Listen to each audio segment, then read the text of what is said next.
Masalah ini sering dialami terutama wanita kerana kelemahan lantai pelvik yang menyebabkan kesukaran mengawal otot di bahagian bawah pundi kencing. Kesannya, ia akan menyebabkan seseorang itu mudah terpucil apabila batuk, bersin atau ketawa. Antara faktor utama otot pelvik menjadi lemah ialah kerana kehamilan yang kerap, sering mengangkat berat, obesiti, menopause, kerap sembelit dan sakit belakang. Inikah angkara cintamu yang pernah ku hancurkan kerana egoisnya aku. Wanita hari ini, wanita hari ini bijak mengatur, mengurus mata wataknya. Usahawati, ibu, istri, permaisuri. Wanita hari ini di zaman moden masih kekalkan adatnya. Dihormati, disayangi, disanjungi. Wanita hari ini.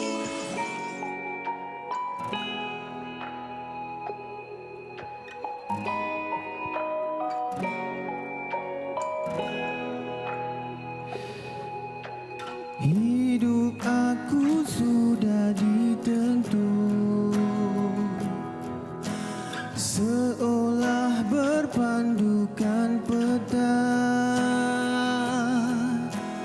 Biar dunia berputar pada paksinya, namun kau tak diduga. Maafkan kerana mengganggu, terpaksa ku luahkan niatku di sini. Maafkan kerana menunggu, kan ku jelaskan rasa hatiku di sini. Apa yang ku sangka berarti ada, semua berubah karena satu malam. Apa yang ku sangka cinta rasanya, hidup kini berbeza karena satu malam.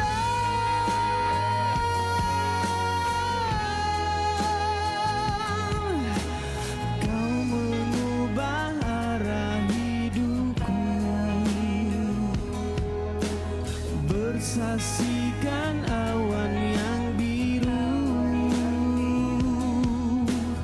Kau dan aku pasti tahu jalan dituju agar cinta bersatu.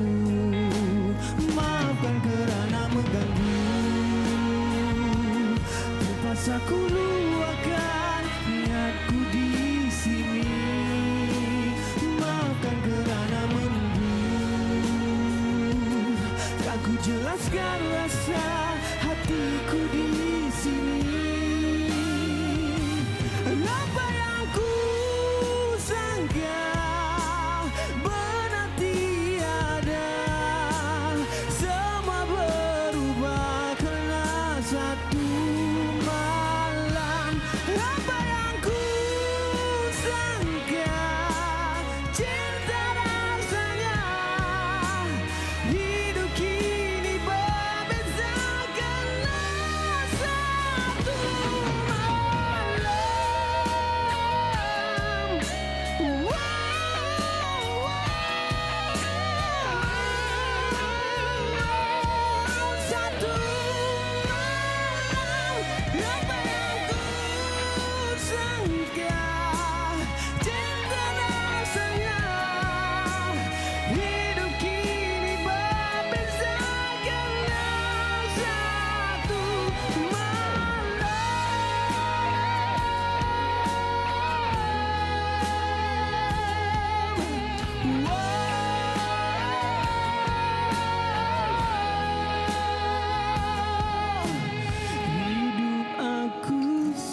Assalamualaikum dan selamat tengah hari penonton wanita hari ini. Apa khabar? Itu dia tadi Cody Rani dengan judul lagunya Satu Malam. Pagi-pagi lagi saya rasa sakit perut. Kenapa?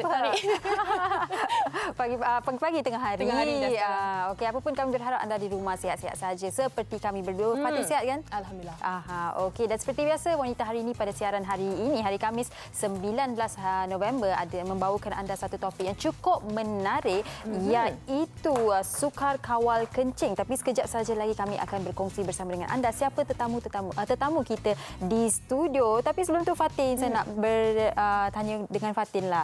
Hari tu hujung minggu hari tu saya menyambut Deepavali. Kalau Fatin buat apa hujung minggu hari tu? Masih lagi duduk di rumah, kita sebentar dengan keluarga. Macam biasalah untuk nombor baru ni Sugi. Tapi kita nak cakap pasal nombor baru ni, kita nak sentuh sikit berkenaan dengan statistik peningkatan kes COVID-19. Semalam ni suka kita nak kongsikan sebab kes menurun daripada 1,000 lebih. Semalam mencatatkan sebanyak 660 kes. Tahniah kepada semua yang memberi kerjasama kepada tahap penurunan COVID-19 ni Sugi. Kami berharap bilangan kes akan semakin menurun selepas ini dan kes sembuh adalah 630 kes menjadikan jumlah kes aktif sekarang ni sebanyak 12,814 kes. Itu dia.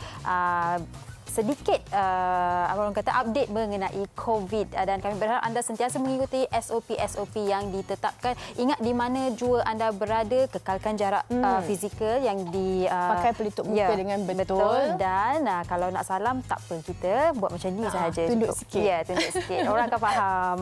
Okey, kita nak kongsikan topik kita sebentar nanti, tapi sebelum tu kita nak bersama dalam segmen tajaan. Kita nak bersama dengan Sofia Dini Zulkifli selaku eksklusif pemasaran P-Shine Beauty Powder. Silakan. Hai Ampa, nama saya Sofia Dini. Terpukau tak tengok Dini hari ni? Okey, Dini nak memperkenalkan satu produk yang sangat istimewa dekat hampa, iaitu P-Shine Beauty Powder ataupun P-Shine Serbuk Kecantikan. Nama pun dah sebut kecantikan, mestilah kesihatan dan kecantikan tertumpu pada kulit, kuku dan juga rambut.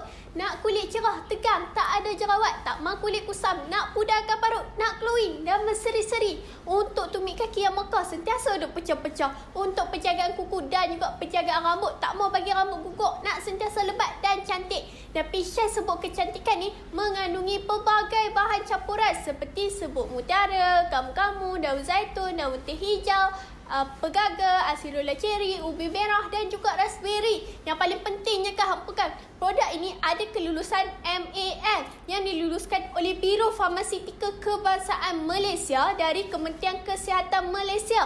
Cara pengambilan sehari sekali, 1 sachet sebelum makan ataupun sebelum tidur. Hanya perlu koyak, tuang ke dalam mulut, kemam-kemam dah cantik. Mudah kan? Dalam satu kotak mengandungi 15 sachet dan yang paling bestnya hampa kan, harga pasaran dia hanya RM49 sahaja. Harga kasih sayang Dini dah bagi, rugi kalau hampa tak cuba. Dalam ni mengandungi pelbagai bahan yang premium kerana produk ini dijalankan di kilang kami sendiri yang bertaraf GMP. Macam mana nak dapatkan P-Shine Serbuk Kecantikan ni? Boleh cepat ambil nombor telefon yang tertera di kaca TV anda ataupun hubungi ejen kami di media sosial. Di sini Dini juga nak berkongsi dekat hampa dan kami nak membuka peluang kepada hampa yang nak jadi ejen dan stokis di seluruh Malaysia. Jangan risau, kami akan sediakan bahan daripada segi TV, billboard, poster dan juga sebagainya lagi. Jom kita sama-sama amalkan P-Shine Serbuk Kecantikan ni. Cantik dalam, cantiklah luaran. Bye! Itu dia tadi daripada Sofia Dini Zulkifli, Eksekutif Pemasaran P-Shine Beauty Powder. Semangat. Ya, semangat dan kami inginkan anda pun terus bersemangat hari ini. Baik, topik kita pada hari ini sukar kawal kencing. Biasanya Fatin, kalau kita kita buka topik ni lah, pastinya ramai orang malu mengaku sekiranya mereka ada masalah sukar kawal kencing. Bukanlah satu topik yang kita akan berbual secara orang kata mengaibkan ataupun betul. Tapi isu ini sebenarnya bukan sahaja pada mereka yang mungkin berumur, tapi saya ada terbaca yang mana kalau kita melakukan senaman terlalu ekstrim juga dapat memberi faktor kepada orang kata susah untuk kawal air kecil. Ada banyak faktor Fatin, antaranya otot lantai pelvik yang lemah. Tapi bukan saya dan Fatin yang akan membincangkan topik ini pada hari ini. Kita akan bersama dengan Dr. Siti Nurmashita sekejap sahaja lagi. Jadi kalau anda di rumah ada masalah sukar kawal kencing ataupun ada apa-apa persoalan berkaitan dengan topik kita pada hari ini, terus ke Facebook Facebook ataupun Instagram Wanita Hari Ini TV3, WHI TV3 dan kongsikan soalan anda ataupun pengalaman anda sendiri dan kami akan membacakannya sekiranya sempat. Dan jangan ke mana-mana, kita berehat sebentar. Kembali selepas ni di Wanita Hari Ini. Wanita Hari Ini. Wanita Hari Ini.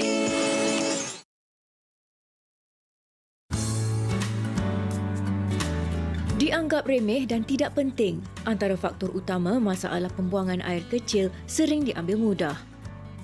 Seseorang individu yang sihat mampu membuang air kecil antara 4 hingga 10 kali sehari. Walau bagaimanapun, ia tidak membawa kesan negatif jika anda kurang membuang air kecil dalam masa 24 jam. Masalah pembuangan air kecil sering berlaku tanpa disedari oleh individu itu sendiri. Selain mengalami masalah kencing tidak lawas, sukar untuk mengawal air kecil juga boleh memudaratkan kesihatan jika tidak diambil serius. Masalah ini sering dialami terutama wanita kerana kelemahan lantai pelvik yang menyebabkan kesukaran mengawal otot di bahagian bawah pundi kencing. Kesannya, ia akan menyebabkan seseorang itu mudah terkucil apabila batuk, bersin atau ketawa. Antara faktor utama otot pelvik menjadi lemah ialah kerana kehamilan yang kerap, sering mengangkat berat, obesiti, menopause, kerap sembelit dan sakit belakang. Namun masalah ini boleh dirawat. Antara rawatannya ialah dengan melakukan senaman Kegel atau kemut, melakukan pembedahan atau pengambilan ubat terkawal untuk mengurangkan kekerapan terkucil.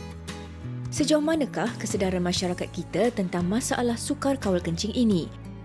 Bagaimana sebenarnya cara mengatasi masalah ini dengan berkesan? Satu masalah yang mungkin kerap kali dipandang mudah tetapi boleh menjadi satu perkara yang serius juga kalau kita tidak mengambil langkah yang diperlukan. Dan banyak faktor kalau kita dengarkan dalam laporan tadi yang dikongsikan. Dan tanpa melengahkan masa, eloklah kalau saya memperkenalkan tetamu kita di studio hari ini. Kita bersama dengan Dr. Siti Nur Mashita Ma'ruf selaku pakar bedah urologi dan pensyarah kanan PPUM. Selamat datang Doktor. Doktor Selamat sihat? datang. Terima kasih. Waalaikumsalam warahmatullahi wabarakatuh. Okey, mungkin kita nak mulakan. Ya, Doktor. Kalau kita lihat dalam laporan tadi, serba ringkas telah dikongsikan ada faktor-faktor jenis-jenis kenapa seseorang itu sukar kawal kencing. Mungkin doktor boleh kongsikan dahulu kenapa situasi ini berlaku. Okey, daripada VT yang kita tengok tadi, dia lebih tertumpu kepada kaum wanita. Sebab hari ini topik kita untuk wanita hari ini. Tapi sebenarnya masalah tu boleh juga berlaku pada kaum lelaki. Baik. Tapi untuk hari ini, kita fokus hanya untuk kaum wanita. Kalau nak buka topik kaum lelaki, kena jemput saya lagi sekali. Boleh. Okey, silakan. Kalau kata kita tengok daripada VT, dia mengatakan setengah orang buang air kecil 4 hingga 10 kali dalam masa sehari. Sebenarnya bergantung.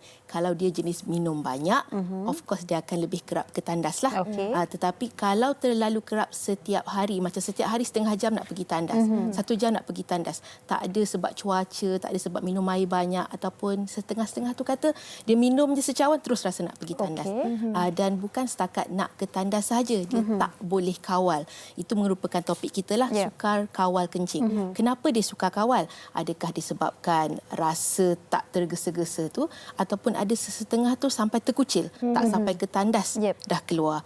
Dan tadi mereka nyatakan di dalam VT ada beberapa sebab utama sepertinya kehamilan, kelahiran, dia juga ada sebut mengenai senaman Kegel dan sebagainya. Jadi saya terpanggil untuk mengupas semua isu-isu itu dan kita harap di hujung perbincangan ini kita akan lebih faham dan kepada para penonton boleh ajukan soalan. Doktor, kalau tadi doktor ada sentuh mengenai mereka yang selepas bersalin, adakah masa atau tempoh itu sampai mana ataupun hanya pada waktu pantang saja? Okey. Lain wanita, lain dia punya situasi kelahirannya. Ada yang melahirkan anak secara normal, iaitu melalui spontaneous vaginal delivery.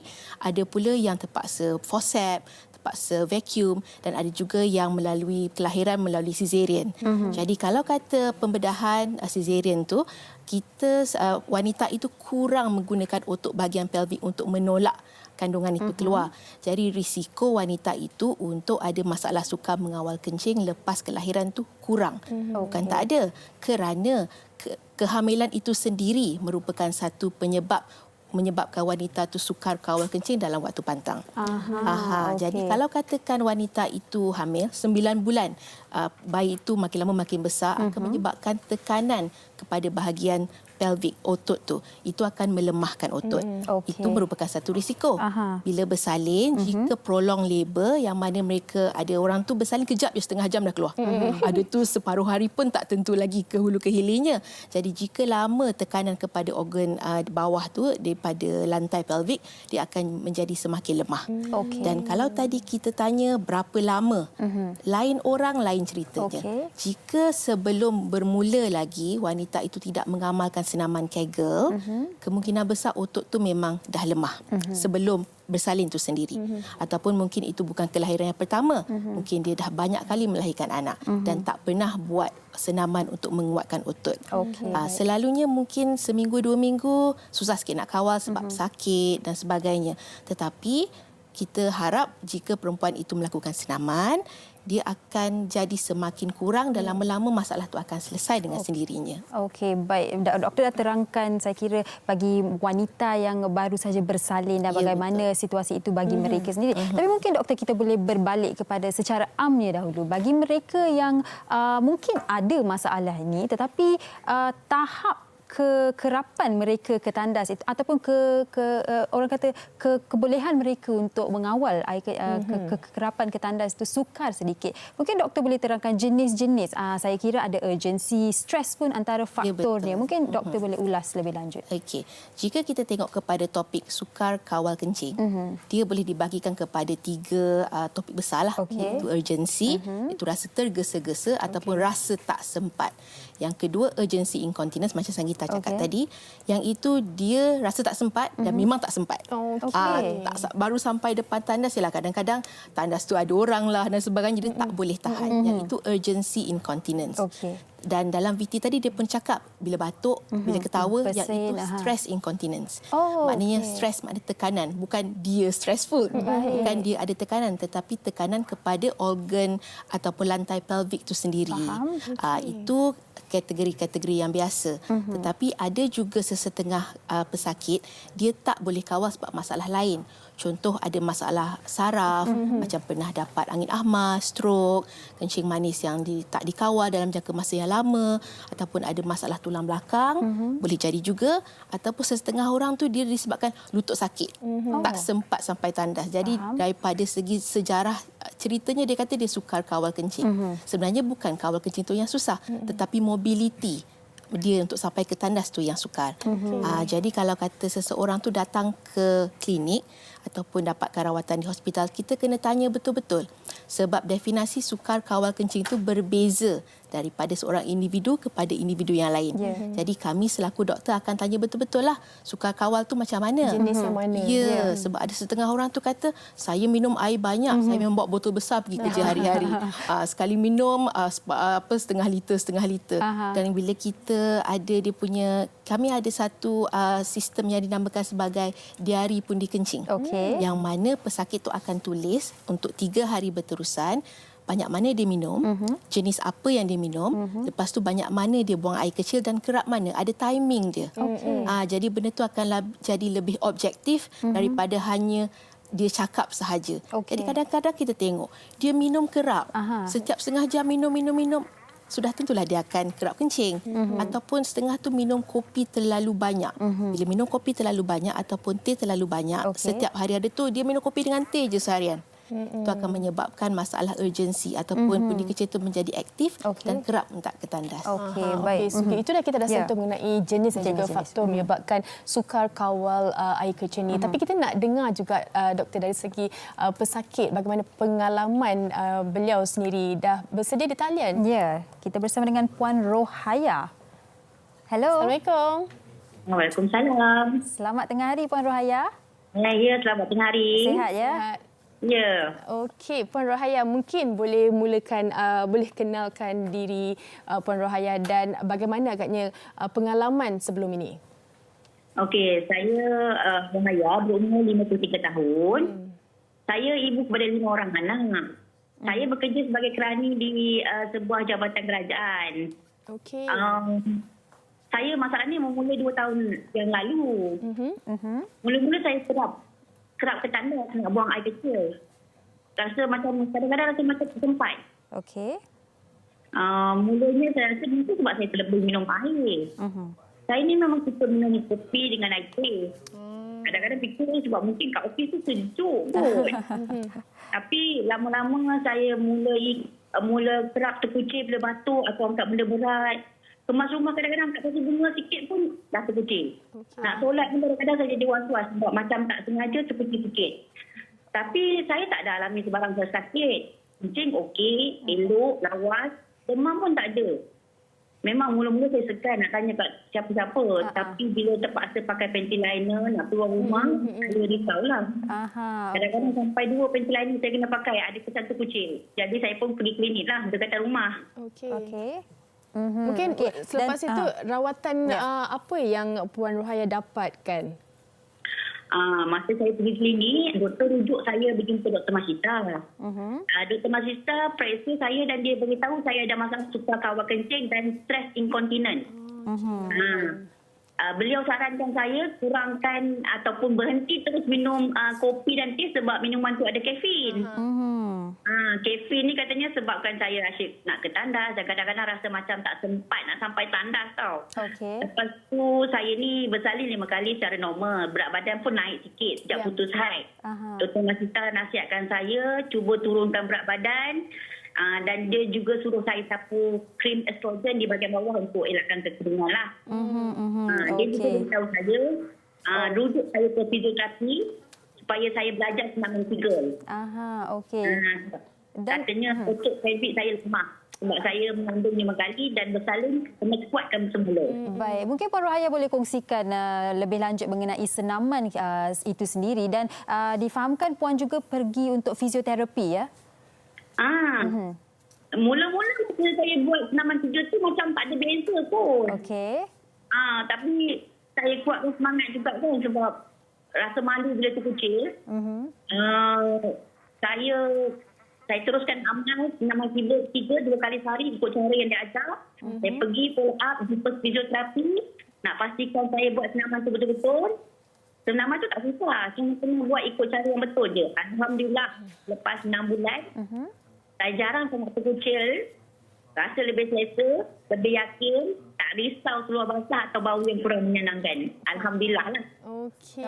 Baik, Puan Rohaya, terima kasih kita ucapkan sebab berkongsi kepada kami di Wanita Hari ini. Mungkin kita akan tanya Dr. Masita sebentar nanti. Terima kasih, Puan Rohaya. Okey, terima kasih.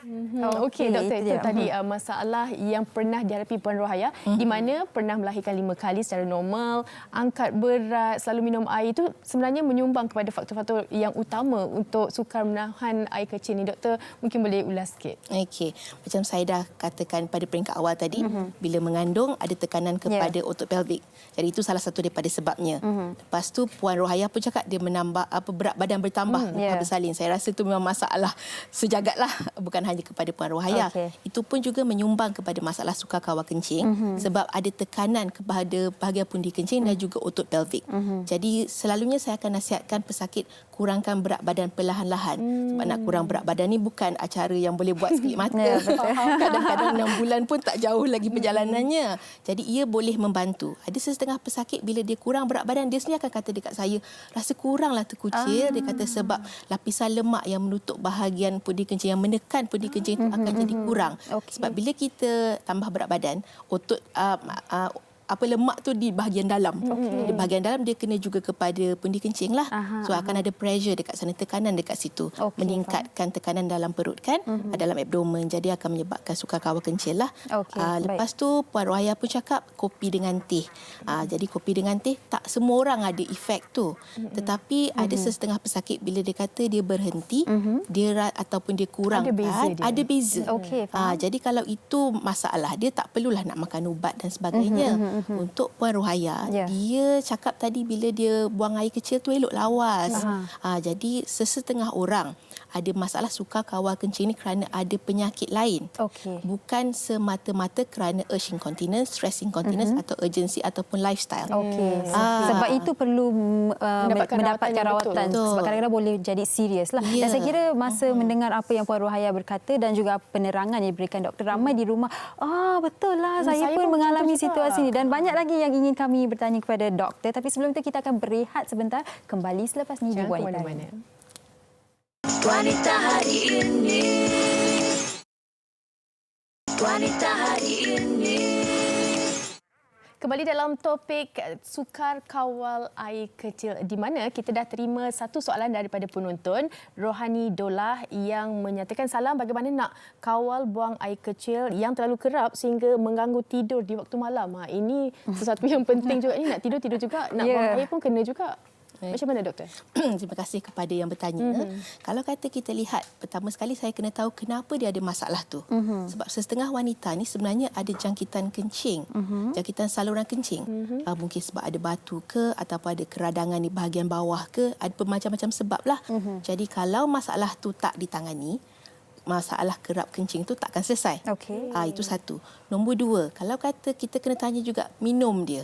Kadang-kadang setengah orang ni sebelum tidur tu, malam lepas dinner, lepas makan malam, minum kopi, minum teh, nak tidur tu minum ais cawan dan sebagainya. Itu nombor dua. Nombor tiga, ada tu dah bangun kencing, malam dia bukan tidur terus. Dia pergi buat ais cawan, tu dia tidur balik. Jadi kalau katakan dia dah kencing, dia minum, sudah semestilah badan tu akan proses air itu semula. Bila ada input, dia akan ada output. Jadi semua ni kita boleh tahu daripada diary pundi kencing tu lah. Habit dia, dia punya apa cara dia setiap hari. Itu yang ketiga. Nombor empat, mungkin juga dia ada masalah lain. Bergantung kepada umur. Setengah wanita dia akan mengalami masalah peranakan yang turun. Pelvic organ prolapse. Yang itu juga akan menyebabkan tekanan kepada pundi kencing. Jadi pundi kencing tu jadi kecil. Dia tak boleh kembang sebab organ peranakan tu menolak. Jadi kalau itu masalah dia pundi kencing tu selalunya dia boleh kembang, mungkin boleh isi sampai 400-500 ml kencing. Sebelum kita rasa macam tak boleh nak tahan. Rasa nak kencing tu akan datang bila pundi kencing tu diisi sebanyak mungkinlah 200, 200 setengah. Tapi tu kita masih boleh tahan lah jika kita tak ada masalah. 400-500 tu rasa macam okey, saya memang kena pergi. Tetapi kalau ada saluran peranakan yang jatuh, dia akan tekan pundi kencing tu jadi kemik lah kiranya. So dia tak boleh kembang. Jadi mungkin dia hanya boleh isi separuh daripada biasa. Jadi sebab tu dia jadi kerap nak pergi. Sebab pundi kencing tu dah jadi kecil. Dia macam botol 1.5 liter dengan botol 500 ml. Jadi dia cepat penuh. Jadi kita akan periksa lah pesakit tu. Bila dia datang mengadu kan, kita akan periksa semua. Kita bukan setakat ambil dia punya cerita je. Kita akan periksa. Pastikan masa kita periksa dia tu tak ada saluran peranakan yang jatuh. Dan juga kita pastikan setengah pesakit tu dia sebenarnya daripada mula dia ada kegagalan buah pundi kencing tu sendiri. Pundi kencing ni bila kita kencing, dia kena kosong sepenuhnya. Lepas tu baru dia akan top up balik. Tapi jika seseorang tu ada masalah saraf, mungkin ada angin ahmar ke, ada masalah tulang belakang ke, kan, pernah kena kanser dan sebagainya, ataupun pernah ada rawatan radiasi untuk kanser cervix, bahagian pundi kencing tu terkena sekali. Pundi kencing tu dia tak cukup kuat untuk keluarkan semua air kencing bila perempuan tu kencing. Disebut sebagai high residual urine. Bila kita kencing ada 500, kita pergi tandas, lepas kita kencing kena kosong ataupun tinggal sikit-sikit kurang daripada 100 ml. Tetapi ada setengah pesakit bila ada 500 dalam pundi kencing, dia pergi kencing keluar mungkin 100 je.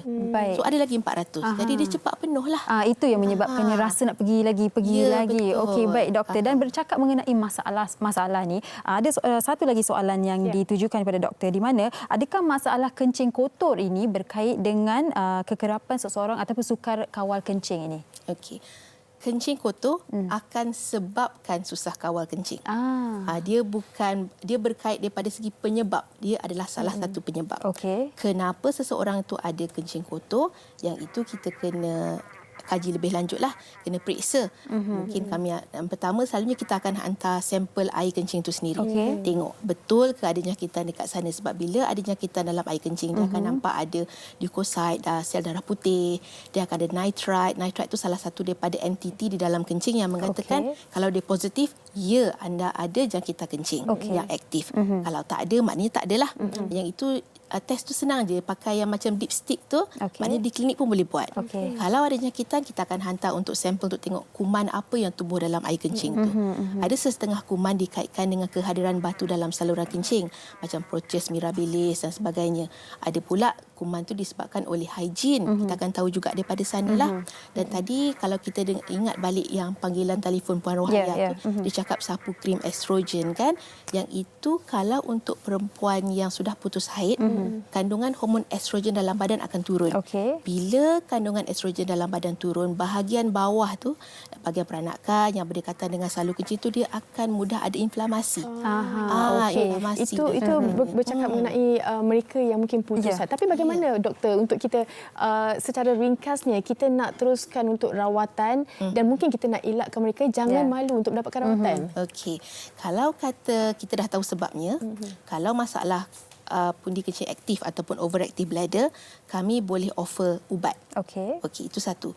Kalau kata masalah tu kencing yang kiranya disebabkan oleh otot pelvik tu lemah, kita akan rujuk kepada fisioterapi untuk senaman Kegel. Itu yang kedua. Yang ketiga, kalau kata serius macam ada saluran peranakan yang jatuh, yang itu ada dua lah. Kalau tak serius sangat, kita akan rujuk kepada pakar sakit puan, dia boleh rawat secara pessary, iaitu satu alat sokongan yang letak di bawah. Kalau serius, kena operation.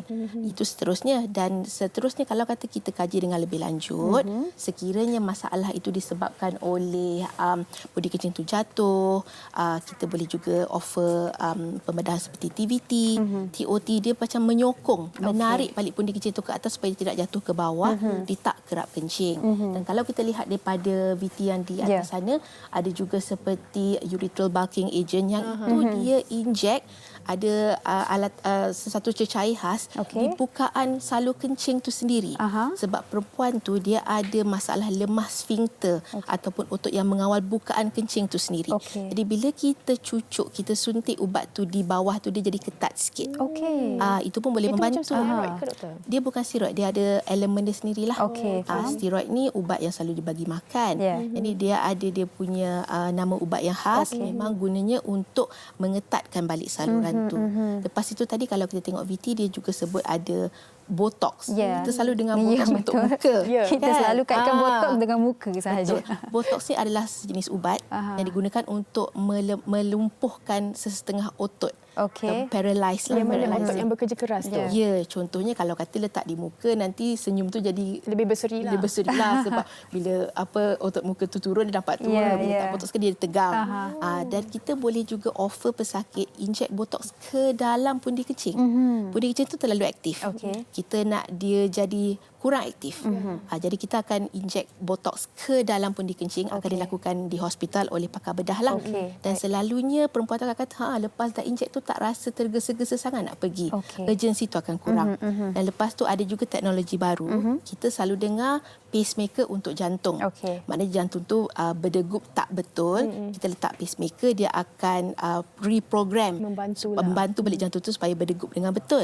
Kita ada pacemaker untuk pundi kencing. Okey, baik doktor. Maksudnya ada rawatan dan tidak semestinya melalui pembedahan sahaja. Sebab ramai mungkin takut, kalau saya pergi ke hospital, saya pasti kena lakukan pembedahan, sesuatu yang serius yang berlaku pada diri saya. Jadi seperti yang doktor dah terangkan, ada kaedah-kaedah di mana anda tidak perlu menjalani pembedahan dan boleh dirawat, masih boleh dirawat. Okey, baik doktor. Banyak yang telah doktor kongsikan, banyak maklumat yang saya sendiri telah pelajari hari ini. Kita nak ucapkan terima kasih banyak-banyak kepada Dr. Siti Nurmashita Maarof. Terima kasih banyak doktor, dan kami berharap anda di rumah dapat mempelajari sedikit sebanyak mengenai topik kita pada hari ini. Dapat sikit orang kata jenis tu, terus dapatkan rawatan ke pakar.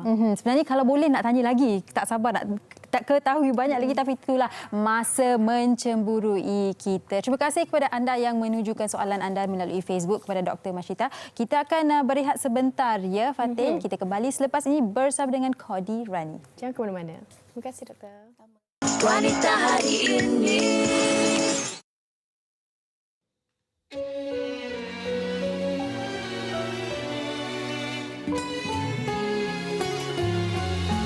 Daun yang dihembus angin lalu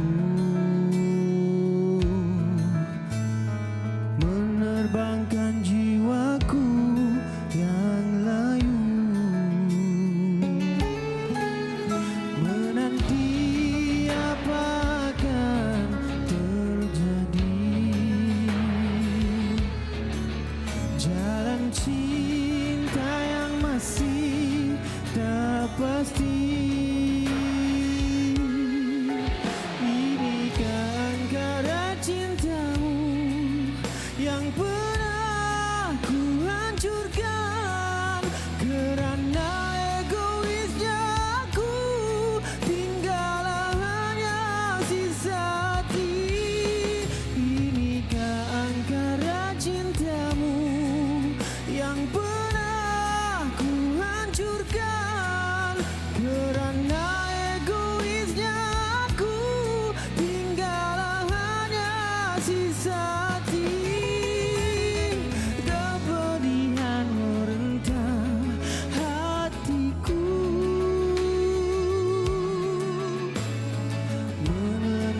yang pernah ku hancurkan karena egoisku.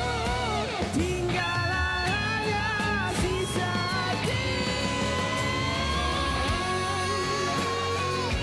cintamu.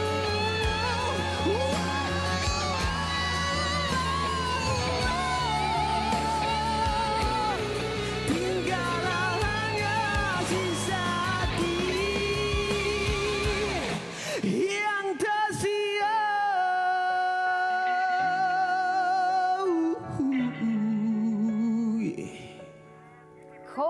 Kodi Ya. ini lagu terbarunya Egois ya. Betul. Sihat Kodi? Alhamdulillah sihat. Okey, wah suara awak Walaupun teramat sihat. tarik 2 kali, okey masih maintain lagi. Okey, baik Kodi, kita terus ke lagu terbaru ini Egois. Mungkin Kodi boleh kongsikanlah siapa penulis liriknya, siapa komposernya. Alright. Lagu Egois ni ciptaan sepenuhnya oleh Ikhwan Fatana dengan Wan Saleh. Okey, baik. Lagu ini sebenarnya menceritakan tentang pasangan lah. Okay, pasangan ni dia hidup susah senang bersama. Bila last kali dia ada perempuan lain. Dia ada perempuan lain, dia tinggal perempuan tu. Perempuan yang ada cari lain tu pun mempermainkan dia macam mana dia permainkan perempuan tu. Okey. Ni cerita reality ke? Dia mungkin reality kot dengan komposer yang cipta lagu tu. Kan last kali dia nak balik kepada perempuan tu dah tak mahu kat dia. Tapi dia siksa. Dia tersiksa sangat sebab dia nak balik cinta yang dulu. Okey. Tapi dia cakap perempuan tu, disebabkan cinta hang, aku jadi macam ni. Oh, disalahkan perempuan tu. Dia salahkan perempuan. Sebab tu dia ego. Ego lah. Okey. Ego tu lah yang menghancurkan segalanya. Okey, tapi sampailah dia punya keegoan dia dekat kita semua. Okey, macam mana dari segi promosi sekarang ni? Ini lagu baru dah berapa bulan dah dikeluarkan? Lagu Egois ni untuk ni baru sebulan lebih. Baru nak masuk 2 bulan lah. Okey. Tapi sekarang kita dalam susunan untuk promo lah. Dan buat masa sekarang hanya ada lyrical video ya. Tiada lagi music video. Ya betul. Jadi, sebab masa tu saya tak sempat lagi. Okey. Masa release tak sempat lagi. Tapi insya-Allah bulan ni saya akan shoot muzik video di Langkawi. Wow, balik kampung. Ya, di kampung. Okey, Macam baik. tadi awal-awal tadi lagu Satu Malam itu orang kata mendapat sambutan yang sangat betul. menggalakkan. Sebab OST cerita pengantin Satu Malam. Satu Malam. Itu dari segi lagu tu sebenarnya dah siap lama dah lagu tu. Bulan 12 tahun lepas tapi kita ada problem bulan 3 tu sepatutnya drama tu akan keluar bulan 3 tapi dengan PKP kan ada problem sikit so dia dibawa bulan 9 je tu, 8 je. Baik. Tapi lagu tu sebenarnya ciptaan saya dengan Syazi dan Audimo. Okey, baik. Kodi, ada saya terbaca artikel mengatakan bahawa Kodi ni sangat terperinci dalam pemilihan lagu. Dan lagu ni pun Kodi bertanya kepada Ikhwan sendiri dan di situlah terwujudnya kolaborasi ini kan. Yes. Jadi mungkin Kodi boleh kongsikanlah bila memilih lagu tu apa yang Kodi sebenarnya titik beratkan? Bagaimana Kodi memilih lagu? Sebenarnya lagu ni dia tak kira siapa komposer pun, tak kira komposer tu baru ke lama ke, tetapi dia memain peranan daripada segi melodi. Okey. Saya memilih daripada melodi yang sedap. Maksudnya lagu tu kalau daripada verse pertama sampai habis verse pun dah sedap, maksudnya lagu tu dah sedap. Okey. Jadi nak menyedapkan itu adalah kita lah, kan? Macam mana pembawakan karakter kita dalam lagu tu. So apa yang saya terapkan adalah feel yang kuat lah. Kalau maksudnya kalau masa record tu kalau saya rasa macam tak feel, saya tak nak buat hari lain. Okey, maksudnya Kodi hanya menekankan lagu hanya Bele sahaja. Kodi dan Bele tak dapat dipisahkan begitu. Tapi saya dulu jiwa saya lebih kepada rock. Tapi bila kita berada dalam industri ni baru saya tahu sedap dalam lagu tu adalah sangat penting. Okey. So apa yang saya pilih adalah sedap lah kan. Kalau tak sedap pun, kalau nyanyi tinggi-tinggi pun, tapi kalau tak sedap pun tak guna. Tapi genre ballad tu memang kegemaran. Ya, saya sekarang ni memang kalau boleh saya nak mix lah. Maksudnya saya pun punya list lagu, banyak lagu-lagu Indo yang jazz. Okey. Maksudnya saya suka yang lagu-lagu yang indah sekarang ni. Okey, maksudnya Kodi tahu kekuatan Kodi dan begitulah Kodi memilih lagu-lagu yang akan Kodi nyanyikan. Betul. Jadi lagu seterusnya, sekarang kita dah dengarkan Egois. Lagu seterusnya yang Kodi sudah memilih ataupun dalam pembikinan? Nak tukar genre ke? Saya rasa untuk lagu selepas lagu Egois ni saya akan cuba untuk untuk lagu saya sendiri. Sebab saya ada beberapa lagu yang simpanan saya yang saya rasa stop lah ni. killer song yang saya buat yang kena dengan saya. Tapi kita pun berbalik kepada management sama ada yang mana dia nak tentukan. Kalau bos kata okey pakai lagu awak. So saya akan cubalah sebab saya pun ada rasa-rasa feel lagu yang saya letak dalam lagu yang saya buat tu kan. Tapi setakat ini belum lagi lah dalam pembikinannya. Pembikinan. Okey, baik Kodi. Mungkin bagi mereka yang belum sempat lagi mendengar lagu Egois ataupun yang ingin mengetahui lebih lanjut mengenai Kodi Rani, di mana mereka boleh mengetahuinya? Alright, kalau siapa-siapa yang belum follow saya boleh follow di IG saya Kodi Rani, KODYRANY. So dekat situ adalah saya akan update selalu saya punya perkembangan ataupun saya punya aktiviti harian. So kalau di Facebook Facebook page Kodi Rani dan Facebook saya yang individu punya pun Kodi Rani. So insya-Allah saya akan itulah kena tunggu muzik video yang terbaru lah. Yang ni IG lama. Kodi_official itu IG lama. Okey, baik. Saya punya yang kena tunggulah muzik video lagu Egois pada bulan 12 ni insya-Allah. Okey, jadi follow Kodi Rani. Kalau nak tahu apa Kodi makan hari ini, bolehlah tahu perkembangan sehari-hariannya. Baik, terima kasih Kodi dan selamat maju juga jaya. InsyaAllah ada rezeki kita jumpa lagi untuk next lagu. Okey, baik Fatin. Sebelum kita berundur diri, ada sesuatu yang ingin kami kongsikan bersama dengan anda, iaitu kami mencari jaguh cabaran snack macam pro dengan Nestle. Wang tunai berjumlah RM280,000 untuk dimenangi dan caranya amat mudah. Nombor 1, cipta resepi snack, pencuci mulut atau minuman unik dengan pelbagai produk Nestle. Kedua, muat naik gambar atau video resepi ke media sosial anda dengan #snackmacam_pro dan #DearNestle. Dan yang ketiga, tag rakan-rakan anda. Yang paling penting Sugi, mesti ada produk Nestle dalam gambar ataupun video resepi, dan pemenang hadiah utama juga berpeluang untuk masak bersama Chef Naim di TV3. Jadi peraduan ini berlangsung pada 26 Oktober dan telah pun dilanjutkan sehingga 20 Disember 2020. Apa tunggu lagi? Sila layari www.dearnestle.com.my/cabaran snack macam pro untuk maklumat lanjut. Okey, di bawah ni dah habis, so saya tak buat cookies. Awaklah pula buat cookies. Tag saya. Okay? Kita tag ramai-ramai. Okey, baik. WH akan kembali esok dengan topik hikayat perkahwinan, iaitu sebumbung tapi tak sebantal. Macam mana ni? Kiranya satu rumah tapi berbeza. Mungkin bantal ataupun tempat tidur. Mungkin kalau nak tahu macam mana, esok kena saksikan WHI. Sehingga sini kami berundur diri. Terima kasih. Jumpa lagi. Jaga diri. Bye-bye.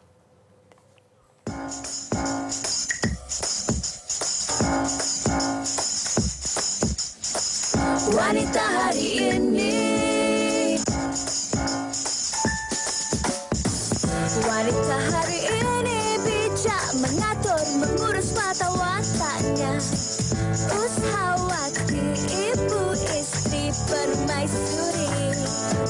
Dia Ushawati, aliran masa kini dia penyambung warisan Sri Kandi. Dia lemah lembut, baik budi pekerti, tapi cekal hati dia tabah berani pendidik.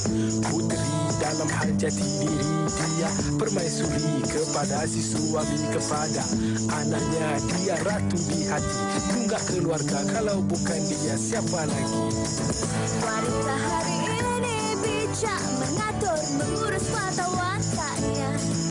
Ushawati, ibu istri permaisuri. Wanita hari ini di zaman moden masih kekalkan adatnya. Dihormati, disayangi, disanjungi.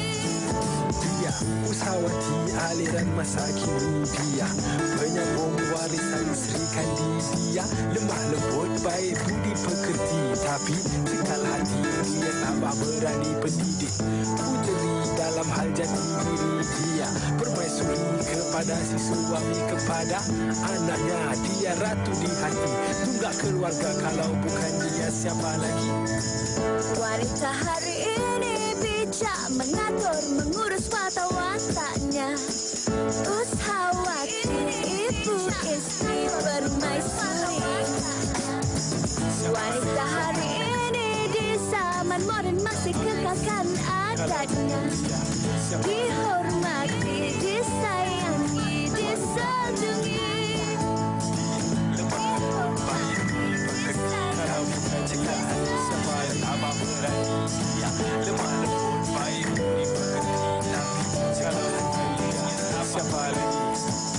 Wanita hari ini.